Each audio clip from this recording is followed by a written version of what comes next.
In this video, I'm going to try to explain to Mr. Mackintosh's Year 9 class why you would definitely want to cycle if you lived in the Netherlands. And with bike paths like these, it isn't hard to imagine why.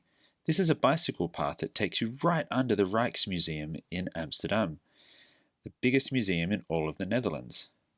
And of course, there is a bike path right through it. When we left the sunny shores of Australia, we knew we were trading in our beach lifestyle for, well, beautiful bicycle paths. It may seem like a strange choice, but we made it because we believed that it would help our children to become more independent, empowered, and resilient. And it is true. Because of the bicycle, Dutch kids have a lot of freedom. At the age of 10, they all sit for a verkeersexamen, or traffic safety exam. They take it pretty seriously. Here is my daughter studying for it.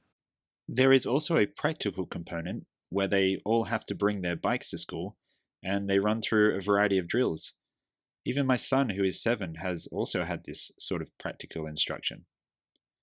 Once they have completed the verkeersexamen, the parents can feel pretty confident in their child's ability to cycle independently and know the road rules. This means from the age of 10, if not earlier, most Dutch kids will transport themselves to school, football training, hockey, ballet, music lessons, etc.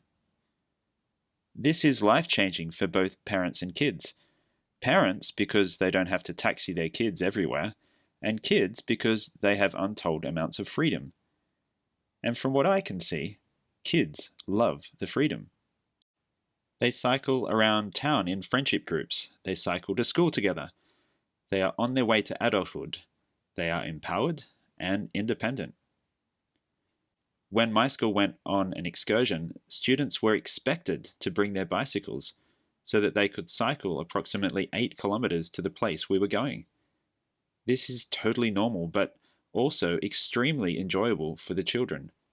Chatting to friends, fitness, fresh air, and the unparalleled feeling of having transported yourself somewhere under your own steam. My daughter, in the equivalent of Year 5, has to bring her bicycle to school every Monday and Wednesday so that she and her class can cycle to gym. When it is raining hard or when there is a windstorm, well, they still have to cycle. On top of the bad weather, many kids also cycle long distances. When talking with other parents, many think it is quite reasonable for their child to cycle 10 kilometers to high school each way. In my view, cycling these sort of distances in bad weather is tough, and it builds resilience, a trait that I can see in many of my students. So all of this may be leaving you wondering, why would you want to cycle if you lived in the Netherlands? And the answer comes back to freedom. As a kid, from a young age, you can get yourself anywhere. And when the sun does shine and the wind is blowing through your hair, you feel on top of the world.